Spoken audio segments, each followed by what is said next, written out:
Donc l'évolution professionnelle des personnes handicapées est souvent plus difficile que celle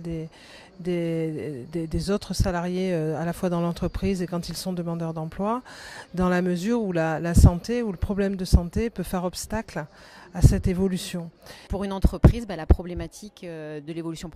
professionnelle, c'est vraiment une problématique du quotidien. C'est de notre responsabilité en permanence d'accompagner nos salariés dans l'évolution, surtout dans nos grosses entreprises où stagner sur une fonction ou une compétence, c'est pas imaginable. Les outils qui peuvent aider les personnes en situation de handicap à continuer d'évoluer dans le parcours professionnel sont souvent de type organisationnel, organisation du temps de travail par exemple, de type adaptation du poste de travail, adaptation technique du poste de travail, mais ça peut être aussi des questions de formation, de réflexion sur le projet professionnel, et ces outils-là peuvent permettre aux différentes étapes de la vie d'une personne d'être à la fois maintenue dans l'emploi et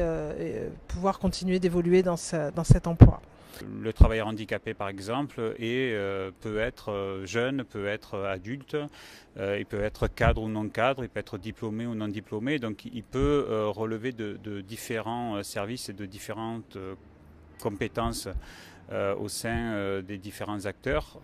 Donc ça permet une mutualisation des acteurs, un travail en synergie avec l'objectif de répondre au mieux aux besoins de l'entreprise et des personnes.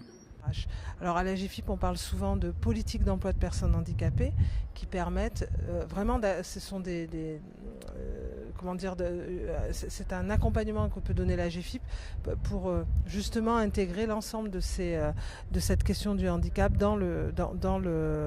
la vie de l'entreprise, j'allais dire. Et l'objectif est effectivement de mettre ensemble les professionnels de l'évolution professionnelle de manière à pouvoir créer ces fameuses synergies, échanger sur les bonnes pratiques des uns et des autres et surtout être en mesure de répondre aux besoins des individus dans le cadre de leur évolution de carrière, de leur évolution de vie et donc de pouvoir effectivement avoir les réponses adaptées par rapport aux objectifs qu'ils se sont fixés. Effectivement, il y a un travail à faire. Je pense que nous-mêmes aussi, on aura un travail à faire pour la réorientation des personnes. Et je crois que cette matinale m'a apporté quelques réponses.